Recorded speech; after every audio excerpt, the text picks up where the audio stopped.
my day now. Look at this beauty. Anytime a man shows up wearing this hat, he's got stories to tell.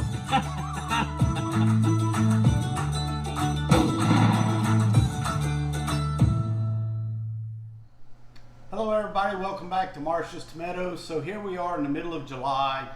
A lot of you guys are wondering, what am I going to do with all this deer meat that I have in the freezer? Deer season's getting ready to come back up. I'm going to be refilling the freezer. Well, today we're going to make a deer chili. Pretty simple. I've got about 4.5 pounds of ground deer. You can either use stuff that you had ground at the beginning of the season or go and get a roast or whatever and take it out and grind it. I've got 2 pounds of ground pork, 4 tablespoons of salt, a tablespoon of finely crushed red pepper, a tablespoon of thyme, 2 tablespoons of the Marsh's tomato seasoning, and 2 tablespoons of cayenne pepper. I also have 2 poblanos, 3 serrano peppers, 3 jalapenos, 2 bell peppers, 2 purple onions, 3 tomatoes, a bunch of parsley, and a bunch of green onions. We're going to go ahead and get all of this started. First thing I'm going to do is I'm going to chop this bacon, get it in the pot, get it cooking slowly so I can get a little bit of the grease, and then once everything is chopped, it's going to all go in the pot together. Meat, vegetables, everything, and it's going to all cook down to where your vegetables essentially melt away. At that point, we are going to add some canned products, and I will show you that.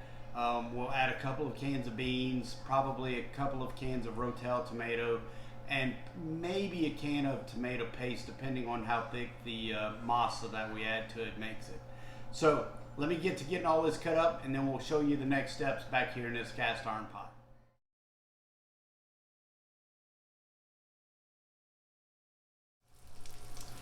Alright, so we took our bacon, we cut it up into fine pieces and cooked it on slow heat. I just wanted a little bit of the bacon essence and a little bit of the bacon grease. Now, we're going to add all of our meat, which as I said was 4.5, 5 pounds of deer meat and 2 pounds of ground pork. All of our vegetables. This is our tomatoes, all the peppers, all the onions. The bell peppers were diced, and the serranos, jalapenos, and poblanos were finely ground. We're going to put all this in at one time. We're going to let this all cook down until these vegetables essentially just disappear. You'll not even be able to find them in the meat. So we've probably got about a 30 to 40 minute process of cooking this stuff down. We're going to let all these flavors kind of come together, and we'll see where we stand at that point as far as adding heat and whatnot. But we're going to let this cook first, then we'll add the rest of our ingredients. See y'all back in a little bit.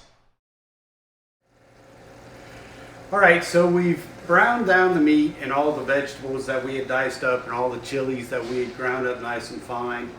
And if you can look in this pot, you can see that the vegetables have essentially just melted away. So that was all the tomatoes, the bell peppers, the onions, the serranos, poblanos, and jalapeno peppers. Now we're going to add 2 16-ounce cans of kidney beans and a 16-ounce can of pinto beans. We're also going to add 2 cans of Rotel tomatoes. This is the Rotel tomato with diced green chilies.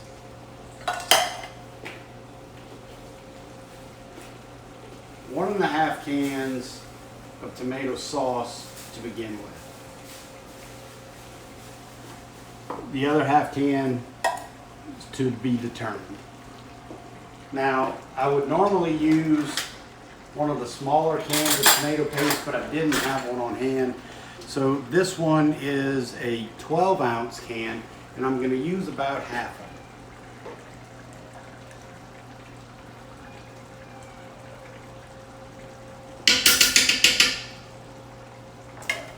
All of our dry ingredients have already been added to this.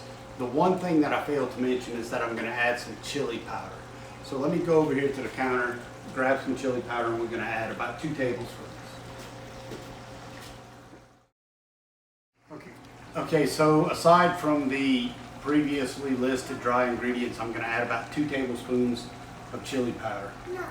Now, this is 2 tablespoons of masa. We are not going to add this now. I'm going to let this cook down for a while.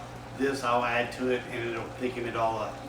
The only ingredients that I have remaining are my chopped parsley and my chopped green onions. They will go in after this has been cooking for a while. So we're just going to stir this all around, let it cook down for about 30-45 minutes, and then we'll see where we stand at that point. We may add a little more tomato product depending on how red the chili is, but I believe we're going to be about where we need to be. All right, so you can see our chili's been cooking now for about 45 minutes. Everything is getting nice and soft. The beans are soft and everything is kind of thickened up. We've reduced the fluid that was in it. We did add water to it, but we've reduced that down. So we're going to add the remainder of our ingredients. We're going to add our masa and our parsley. Just sprinkle that around. And our green onion tops. Again, just sprinkle it around. We're going to stir them all around into the chili. Get everything in there. So once we've got all this in here, we're going to let it go to a simmer. We're going to bring it down to a simmer and we're going to let it cook for about 30 minutes. This is going to thicken the chili up good. And you can see we've gotten the right color and consistency. I did add the remainder of that can of tomato sauce and that can of tomato paste. So we've gotten the color, the consistency that we wanted. All of our ingredients are now in here. We are going to put this on a simmer heat.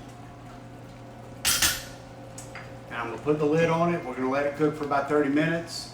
Slight crack in the lid so that way we can let some of this steam out and then it'll be ready to eat. All right, so we've let this chili cook for about another 30 minutes.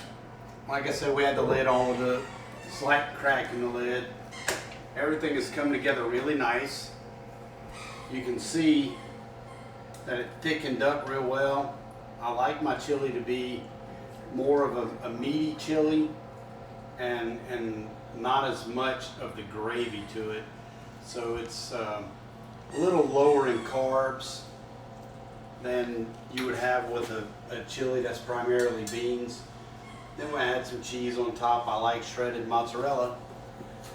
And that right there is how you utilize the rest of your deer meat here in July before the deer season starts. Thank you guys for watching the video.